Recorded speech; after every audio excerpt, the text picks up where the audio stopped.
Chuck Norris enters his restaurant covertly and is frozen in place when he hears, "Before we get started, the server is sobbing.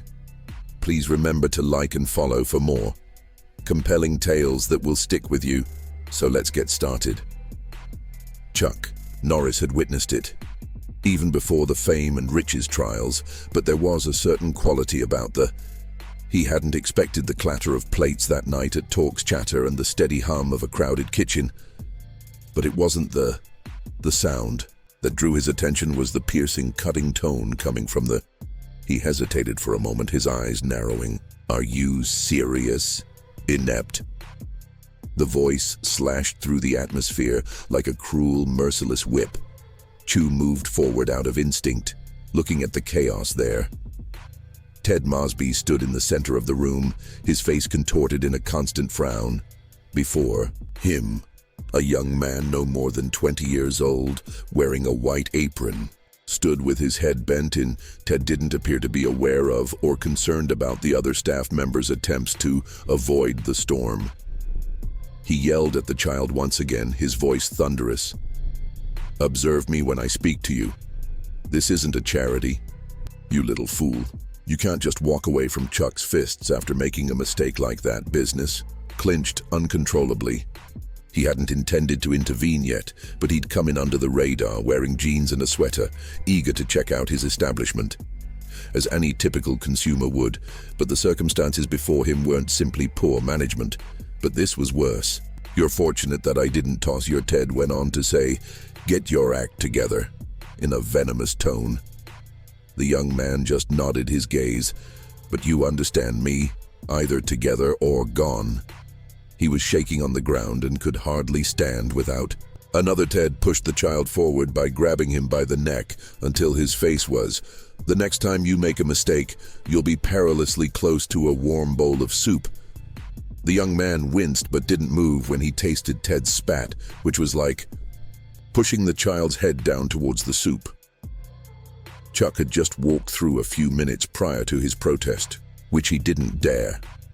He was just another face in the sea of customers, blending in with the rest of the group at the door of conversations. He didn't want any bright lights, fanfare, or acknowledgement. His choice to enter as a frequent client tonight wasn't motivated by conceit, or Hyman created a foundation that mattered in order to address the desire for attention. Profits used a large amount of their income to aid others, not merely to make money. The homeless sponsor local initiatives and offer scholarships to disadvantaged children. Every dollar donated to community programs meant a meal for someone else. Chuck felt that there was a chance for someone to transform their lives, had always thought about helping others and improving the world one step at a time. And then, as if on cue, he heard it was the loud voices, Ted's yelling commands at the employees, and the sneer on it was evident from his face as he ripped into the child that this was more than just a high. Chuck's ideas were that this was about intimidation, control, and terror. Chuck ordered as the barman, a young man with a worried smile, interrupted him as he looked over towards the bar. As he sat there observing the turmoil, there was nothing special about the water. His thoughts were racing. Was this what his restaurant staff had turned into? Tense, tiptoeing around Ted, gasping for air, and avoiding his wrath. Ted didn't recognize the man, even though Chuck's eyes briefly locked with his. Chuck was just another customer, and that was only the shadows of his sweatshirt. Chuck simply needed a reason to get about and see things the way he wanted. Simply asked a young man named Nate, the barman, where the loo was, and Nate hardly noticed Chuck's familiar face. Face directed him up the corridor, but when he entered the dimly lit corridor, Chuck's thoughts changed. It was odd how the clinking and hum of voices, the air in this section of the restaurant was different, and cutlery never arrived. There was something strange about this remote, silent place. Chuck's footsteps slowed as he approached the back corridor because something seemed too quiet. He froze as he passed the men's room, and the sound struck him like a wave, initially mild and quiet, but clearly a cry, A low, muted, weeping attempt to Chuck came to a halt and cocked his head to listen. Was approaching from just past the storage closet door, close to the exit. He narrowed his eyes and looked down the corridor. Another muffled SOB. Chuck's instincts took over when he noticed that the loo was directly close to the emergency escape. He crept closer, trying not to make any noise as he approached the door. His breath froze in his throat as he approached, and there she was. Hannah, one of the waitress, with her knees drawn and her back against the chilly wall, was crouching in the emergency escape hallway. Hold her face close to her breast, arms encircling them in a protective manner, was cradled in her arms, and the tears rocked her petite body as though the burden was too much for the young waiter who had just finished serving. Chuck was standing next to her a few seconds ago, his hand resting on her shoulder while he spoke. "Hannah, you don't have to do what he says. You can't let him rule you." Claims that Hannah's voice was scarcely audible above a terrified whisper and hopelessness. "Tyler is my only option. If I don't, he'll make my life miserable. Already forced me to work late and do things I shouldn't have done. Ted wants me to be something I'm not." Chuck, his mistress, felt as though he had been. The words struck him hard in the gut, and his eyes immediately went to Tyler, who glanced. His eyes were wide with fear as he looked back at Hannah. This was worse than anything he could thought of. Ted Mosby, the person he had trusted to conduct negotiations while he was away. His company was doing this to film the man he had placed in charge of his dream. Chuck stood while Hannah, one of his own employees, fought to stop her cries from getting louder. Hannah's voice was barely heard as she froze, listening to everything they said. "Yet Chuck might hear anything I say. Therefore, I lose if I don't follow his instructions. I lose everything, including my job, and I'm at a loss for what to do, Tyler." All Chuck believed he knew about Ted made his heart race in his chest.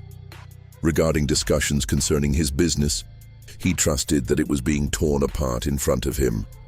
Ted was certain that he was strict and that he had a decent heart, non-nonsense demeanor. Yet this was abuse, not management. Chuck hadn't been there, hadn't seen it, and had been too preoccupied with. He had to observe what was going on behind closed doors in order to build his career and life. Doors, he'd trusted Ted to handle things, but listening to Ted made him feel like a fool. Her breathing didn't stop until Hannah's sobbing subsided. Chuck heard Ted's voice as he broke out of his reverie between sobs, sharp and demanding that Hannah enter the room. "I'm not going to tell you again." Ted's abrupt tone of urgency caused Hannah to cease crying. Chuck heard her swallow back the last of her tears as she wiped them away when the air changed. Tyler took a step back as she stood, her face frantically attempting to gather herself. Chuck swiftly dodged as she moved towards the break room door, her hands shaking but steadying. His thoughts racing, he entered the bathroom and waited, peering between the crack of the bathroom door until Tyler and Hannah vanished down the corridor. As the minutes, Chuck continued to stand motionless, knowing that he had to take action once Hannah and Tyler. Chuck eventually departed the area by sneaking out of the toilet, being careful not to be noticed. He returned to his seat, his thoughts racing. He had to know. Chuck sat back at his table, absorbing the weight of what he was witnessing. He couldn't get the image of what he had just overheard out of his head. Hannah was so desperate that she was crouching in that corridor with tears flowing down her cheeks. For the first time in a long time, he felt her voice echoing in his ears. Something more profound than his restaurant. This was a personal matter. Chuck looked around the area because he needed answers, and there was only one person here who could help him obtain them. The employees of the restaurant were rushing around, going from table to table, lugging Ted Mosby. Was everywhere, keeping an eye on the dishes and beverages. Chuck was aware of every detail he possessed, yet his presence was smothering his keen eyes. Should go cautiously, since if Ted had any suspicions, everything may explode up in his face. Before he even began, he reached for his menu and pretended to look it over for a while. The young man gestured to Tyler, who was clearing an adjacent table, before was taken aback by the request and paused before approaching with his. Tyler responded in a smooth but professional tone. "What can I get you today, sir?" Chuck could sense that there was some tension in it because of the tiny hesitancy, and Chuck looked nervously around the room and leaned in a little. "In reality, I wanted to speak with you," but he was lowering his voice just enough to avoid being heard. Regarding something, specifically the circumstance involving Hannah Tyler, Tyler tensed up. A flicker of his expression briefly crossed in fright, giving the impression that he may run, but he maintained his stance, grinning tightly. "I'm not sure what you're talking about." "Regarding, sir, are you Hannah's friend? Hannah is doing well. She's only stressed, as you are aware. Goes about here with the rushes." Chu kept a tight eye on him and noticed his smile. He could tell the young man was lying without getting to Tyler's eyes, but he wasn't going to press just now, so Chuck set the leaning down, speaking in a relaxed, yet authoritative tone. "Tyler, I'm not here to stir up trouble. I'm scared that Tyler moved his weight, so I just want to know what's going on with her," looking back over his shoulder to make sure no one was watching. "Ted can be a bit tough at times, but that's really nothing, sir." Chuck could see the worry in the way he manages things. It was evident, from Tyler's gaze and his apron-fidgeting hands, that the young man didn't want to say too much. However, Chuck stated in a low voice that Chuck wasn't going to let him off the hook that lightly. "However, even though you're a decent child, I can tell you're hiding something. My name is Chuck. I own this place, Norris, and I'm telling you that whatever's happening won't be ignored. Instead, I'm going to make things right. But I need you to be completely honest with me for a brief time." Tyler's eyes widened and his breath caught as if he might run. But then his eyes dropped to the table as though Chuck's words had weighed heavily on him. "Had recently brought you your Chuck Norris," Tyler murmured, still taking in their revelation. "I didn't know I was Chuck." Cut him off with his hand, saying, "It doesn't matter who I am, Tyler. The fact that I'm here and need to know what's going on with Hannah and behind the scenes is what matters." Tyler swallowed hard. "And Ted, if you don't give me the truth, I can't help you folks." His fingers twitched with his apron as his eyes wandered around the room as if to see whether anyone was listening. Chuck briefly considered saying nothing at all, but after what felt Tyler came forward, his words barely audible, as if there had been an eternity of silence. Whisper. "Ted has been pressing Hannah and forcing her to do something. Remain up late, claiming that she owes him money and that she must do things for him if she so chooses, maintain her employment, and he has even followed her home a few times, telling her that she must be like his mistress. He promises to make things work if she doesn't. She finds it more difficult when he shortens her shifts, assigns her the worst assignments, and makes her work late." Chuck's heart fell as he told her that he would corner her if she didn't comply with his demands into the night. His hold on his glass tightened, but he held back from speaking until the words hung in the air. Feeling the circumstance weighed heavily on him. He trusted Ted and hadn't anticipated this. To oversee the business and ensure that everything was operating without a hitch while Chuck was abroad. Tyler's eyes remained wide and his voice trembled in terror. "But I didn't. I wish to comment, but I'm unable to watch this any longer, Hannah. She is incapable of continuing to live like this, and I can't continue to act like everything is fine." Chuck briefly glanced at his menu, his thoughts racing. But he had to pretend, and quickly. He had to make this right since he couldn't allow Ted's manipulation to go on. Chuck needed to maintain his composure, but he wasn't going to just sit back and let everything happen. He wanted to maintain his composure because the last thing Tyler needed was for things to Chuck said, "Spiral out of control," in a hushed voice. "Down. But now you've shown resolve and done the right thing by letting me know you're not alone, and I'll make sure Ted doesn't get away with this. But you have to preserve your composure because we can't." "Tell him Tyler nodded and swallowed hard. You're helping me.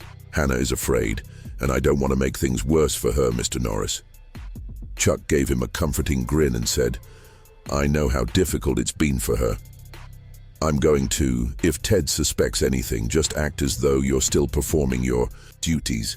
It will be much more difficult for us to get this properly, as if it were Q Ted's voice. Abruptly entered the room once more. Tyler, what in the world are you doing? I don't have time to watch this crap while a table is full of people waiting. Just as Chuck looked up, Ted rushed towards them, his face contorted. Ted arrived at their table in frustration, and his gaze instantly locked on Tyler. Who you have? Actual customers to service, so don't waste your time on this weird person. Are you chatting to him? Apologize for that, sir. We have a lot of important things to discuss. He turned to Chuck with a phony smile on his face. Chuck returned the smile from tonight's guests, but it was tight and small, but no issue Ted-I was. Just inquiring about Tyler's speciality, and he's been doing well. Ted waved his dismissively, his gaze wandering about the eatery as though he couldn't care less about such unimportant things. Yes, I will have to correct him here if he doesn't continue to do his job. Doesn't run itself, so you're lucky, Toby. A lot of money is at stake, and I don't have time to watch the kids. Chuck nodded slowly while attempting to maintain his voice. For every small issue. Neutral, I get it. I'll give him time to. Ted moved away from Chuck's work, leaving his palm locked into a fist, but Chuck needed more details to be certain. So when Nate, the barman, appeared, Chuck recognized a chance, because Nate was a young, inexperienced man who hadn't been. Chuck had seen him around for a long time, but the child always seemed to be friendly and on the ball. Chuck gestured that he was reticent, and that if anyone had seen anything, it might have been him. The barman was a little taken aback when Nate appeared, but he nodded courteously and said in a professional tone, "May I help you with something, sir?" Chuck tried to calm him down with a tiny grin and a touch of inquiry. "Wanted to talk to Nate. This is Norris. Please sit for a moment." Nate paused, looking over at the crowded bar area, but he quickly moved to the seat across from Chuck without wasting any time. Chuck remarked nonchalantly, "I've noticed a lot of tension around here lately. How is everything doing with Ted? It seems like the remarks didn't carry the weight they did." Running everything smoothly, Nate took a long glance at Chuck, as if he was considering how much he could say. Nate's internal conflict was evident on his face, and he wasn't sure he could trust if Chuck was even aware of what was happening. Nate asked him after a lengthy silence. "Mr. Norris." Nate sighed, obviously realizing that he would not get anywhere by remaining silent. His speech is quiet, things aren't terrific, and he's a challenging person to work with, simply harsh on the employees. He is cunning and gets into your head, which makes if something goes wrong, you blame yourself. And if you even slightly deviate from the norm, he punishes you, which makes. Chuck leaned forward a little, saying, "Your job is harder," or he threatens to fire you. "Do you mean by punishing him for what he has been doing to the employee?" Nate squirmed uneasily in his chair and glanced around, seemingly to confirm. The clamor of the restaurant seemed to shut them out, but no one was paying attention. "He has been forcing several of the younger employees to stay late after work, reminding them that it's not only Hannah. To make up for mistakes they didn't even make, they must work after hours. They don't follow his instructions, and he threatens to fire them. Hannah is not the simply one, or he has an entire system in place to keep everyone under control." Nate's statements made Chuck's heart sink since they made them hesitant to speak up. Had a feeling that something wasn't right, but he trusted Ted, so having it verified in this way made his stomach turn. "You're stating that he's utilizing his restaurant since you trusted him with it. But how had he not noticed this?" Chuck's voice was calm, but the ability to intimidate others into doing what he wants. He felt a sinking sense of where this was leading, and his wrath was beginning to surface. Nate nodded. Chuck's eyes are avoiding him, and he is aware of it. Given the high rate of employee turnover, no one can speak up for fear of losing their job. Like it's nothing, no one stays too long, yet they're afraid to voice their displeasure. Because he could cut there. You're either with him or you're not. And if you're not, it's your responsibility to put them on night shifts or make them work extra. Chuck leaned back in a nightmare, his mind whirling. But why are you telling me this? Now. Nate, why didn't it happen sooner? Nate inhaled deeply and clearly. Mr. Norris, I'm not sure how much he should divulge. Spark conflict. I didn't want to get involved, but the other day I noticed Hannah sobbing in the break room like that she has been afraid to come forward. But I knew I had to inform someone. It just gets worse. It's wrong. And many of us are just like her. Too hesitant to talk. Although Chuck nodded slowly, realizing now that she didn't deserve this. Ted created a method to ensure that this wasn't simply one poor management. Chuck sat for a while since no one was brave enough to defend themselves. Considering what Nate had stated, he had always thought that his restaurant should be a secure place to sanctuary where his staff members might feel appreciated, but Ted transforming it into something poisonous. This went beyond simply correcting a few errors. Nevertheless, this was about preserving Torque-Chu's soul, which sat motionless for a while. As he processed what Nate had just told him, he suddenly got up, the chair making a loud scraping noise on the floor, flinched but remained silent as he observed Chuck with wide, worried eyes. He took a deep breath and decided that he would stay here until he met Ted Mosby in person. Had continued for too long, so Chuck wasted little time in making his way forward, through the eatery with composed resolve. The clatter of dishes, the noises of the bustling kitchen, and the now that everything had shrunk to one, the murmur of conversations felt far away. Goal reach. Ted. He walked past the lavatories in the service area and turned. He heard footsteps behind him as he made his way towards the back office. Chuck was hurried and sharp, and Ted wasn't looking back. The realization that he had seen Chuck heading toward the office made his eyes light up, confusion followed by annoyance. Hey, Ted, who the hell are you? Chuck ignored him and continued to ramp up his pace after he barked from behind. Ted's voice rose, now filled with determination, and he moved without hesitation. Annoyance, Ted yelled. Hey, I'm speaking to you. What the hell do you think? Chuck didn't reply, so he wasn't responding to what you were doing back here, which is my territory. He had one location, Ted's office, where he could engage in a shouting fight. He hurried to catch up as the sound of footsteps increased, but it was too late. Chuck had. After pushing the office door open and entering, the silence was nearly overwhelming. Ted was right following him, rushing through the restaurant after the din door with a furious expression on his face. Who in the world do you think you are? Entering my office in this manner, he exclaimed in a furious tone. You don't enter without authorization, Chuck said, standing erect with his back to Ted. He was done being passive about this slow person, and he didn't flinch at the angry words. Chuck pivoted with a composed yet forceful demeanor, removing the hood from his head, exposing his face, the recognizable visage that has starred in innumerable films and commercials throughout the years. When Ted realized who he was standing in, he paused, his eyes widening for a minute. Chuck Norris. In front of the Chuck Norris. The astonishment didn't last long for Chuck.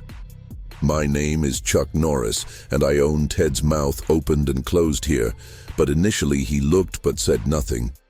Ted's face twisted into a frown as he recovered from the shock, as if he was attempting to comprehend what he had just heard, staggered back. Obviously caught off surprise, his eyes widened in bewilderment, and he attempted to, I assumed you were filming, so why didn't you phone before dropping by? May have at least alerted me to Ted's dissatisfaction, which was evident as he attempted to retake control of the situation.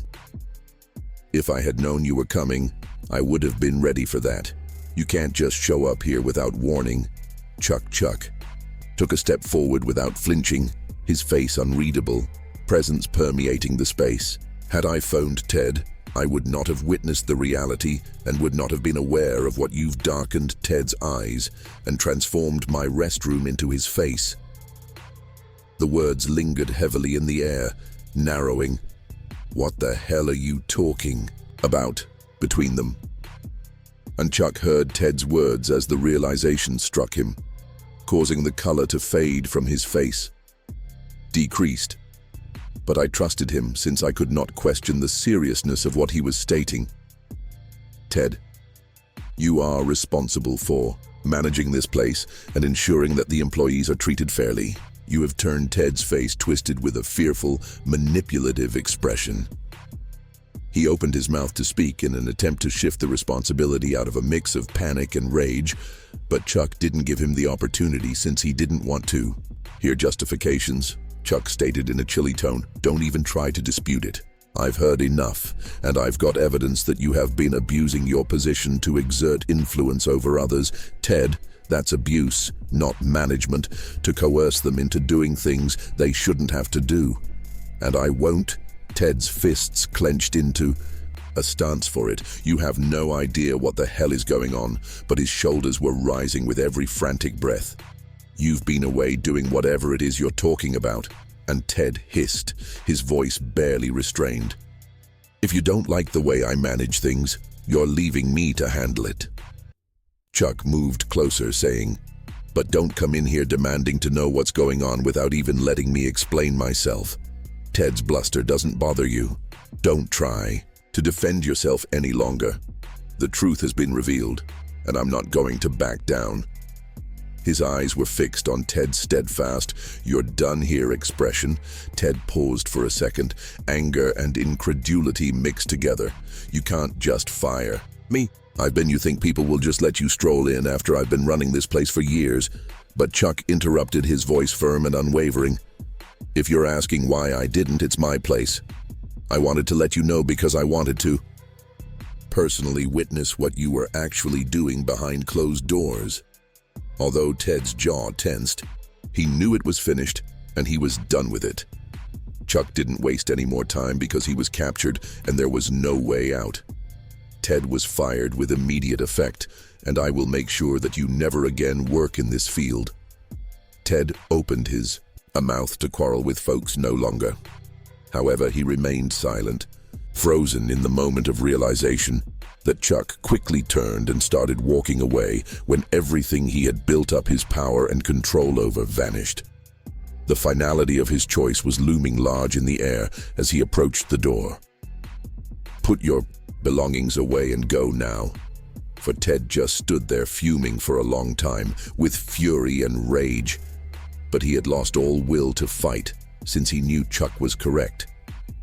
Chuck didn't turn around as he walked, since there was nothing he could do about it. Leaving the office, his thoughts were already racing about what to do next.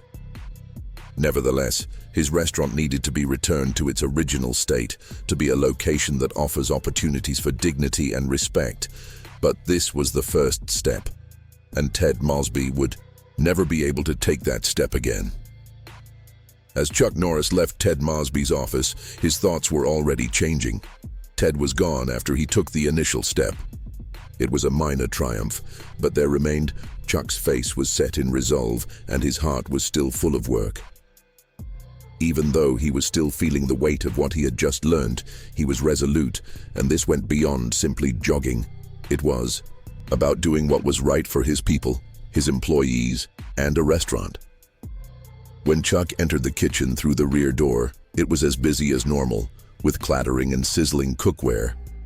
There were dishes everywhere, but today felt different.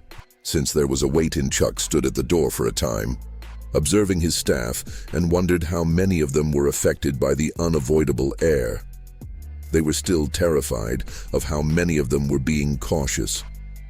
Chuck waited for the next time they would experience Ted's oppressive control, took a deep breath and entered, his footfall making a loud sound against the tile floor. The noise in the kitchen subsided as people became aware of his workers of all ages stood motionless for a moment, exchanging anxious looks.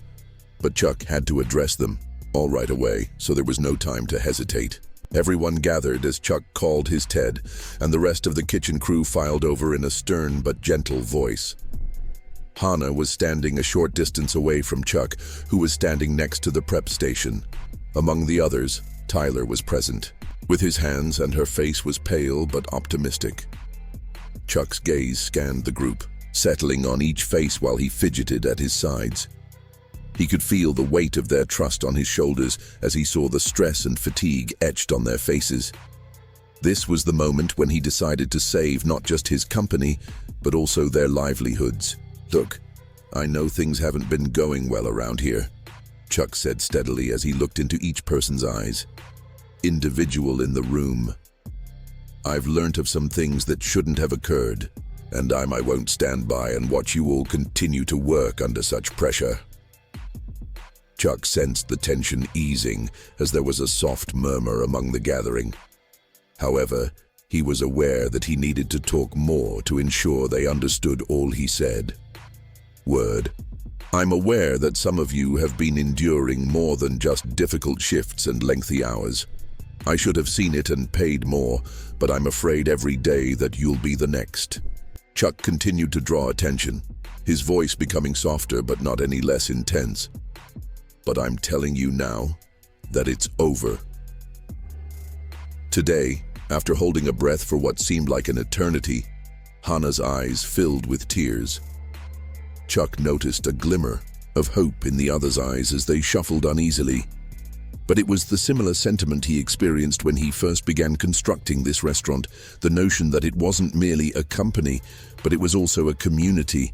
"And I want you to know," Chuck added, softening his tone, "I'm going to make sure that everything is safe here. Everyone receives the respect they are due, beginning with myself at this very now." The gang stayed silent, but we're going to correct this and reconstruct what's damaged. Chuck could sense the tension in the room as the weight of his words descended upon them, and the room was replaced by Chuck pause to gather information, something that seemed to be a mixture of cautious hope and relief. In his opinion, this was more than simply dismissing Ted or merely righting a mistake. It was about establishing a new culture in which respect was valued and fear was not tolerated. Equally to each worker, regardless of their role, "I'm pledging to," Chuck firmly stated, "making this a place where you can all feel safe. We're going to implement a system where you can show up, perform your work, and know that you're treated like people, not just employees. Established to ensure that everyone has a voice. If you're not treated with dignity, we'll address it." Hannah, who was still standing close to the back of the room when the questions were asked, finally piped up. "You mean it, Mr. Norris," in a calm but clear voice. "We won't have to live in terror." Chuck nodded, saying, "I mean it, Hannah. I'm going to make certain of it." Several of the other members exchanged disbelieving glances. Ted Mosby's departure was still weighing heavily on their minds, but they now had something else tootling to the hope of something safer and better. Chuck turned his, returning to the group. "I'm not here to take over as your boss like Ted did. To be your leader, one who values you, hears you out, and treats you. I'm creating a strategy for how we'll turn things around the way you deserve. Here, the first step is straightforward. Stop abuse, stop threats, and stop fear not.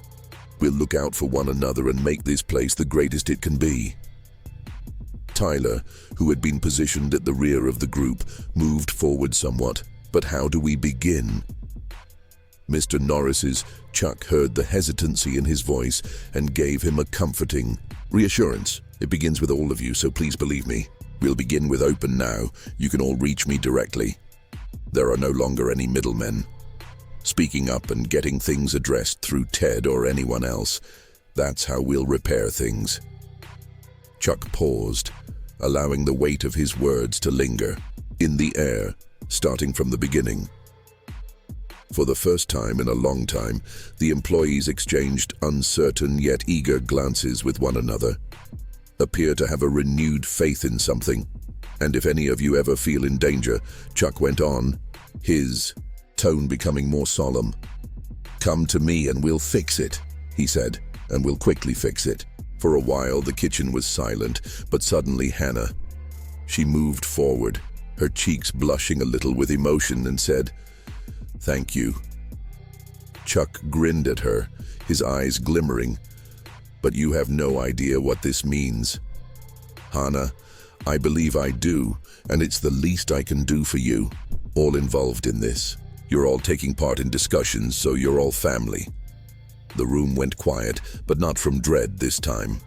Something fresh, a cautious but quiet hope that perhaps things could actually change.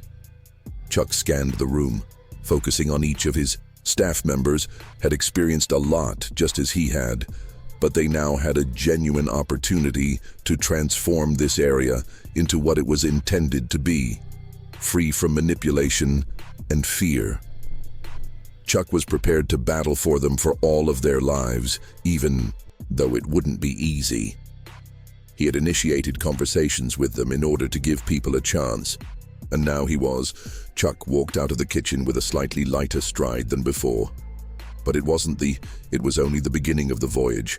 But tonight the first crack in. The wall was completed, and he would continue to build it tomorrow. Hello everyone. I hope even though I've liked this story just as much as you have, I wanted to take a moment to discuss it because it is entirely fictional, yet it does highlight some significant life lessons. The concept of leadership and its influence on others is quite potent. The primary character, Chuck Norris, is not only the proprietor of talks, but also the type of leader who takes charge when something goes wrong and doesn't hesitate to make difficult choices, even if they involve facing someone he trusted, demonstrating to us that genuine leadership isn't about dominance or power, it's about treating people with dignity, justice, and protection. Occasionally taking charge when things aren't going well is a sign of a good leader. Yes, even if you didn't anticipate it, this is yet another important lesson from this tale. Is the significance of opposing power abuse by Ted Mosby. The manager illustrates how abuse of power occurs when someone is permitted to control others for their own benefit. Chuck's choice to take action demonstrates to us that it is our duty to speak up when we observe injustice, the idea that no one should ever feel less than others. Or, the intriguing thing about Stuck is that it's not just about a restaurant, it's regarding people's moral character and how we interact with one another. Whether at business or in Chuck's acts of standing up for what's right, can teach us all a lot about our own personal lives. What do you think? I agree with Chuck's strategy. Have you ever seen anything comparable at work or in your neighborhood? If so, please share your opinions. Therefore, please feel free to post a remark below. Together we can talk and gain knowledge. See you later.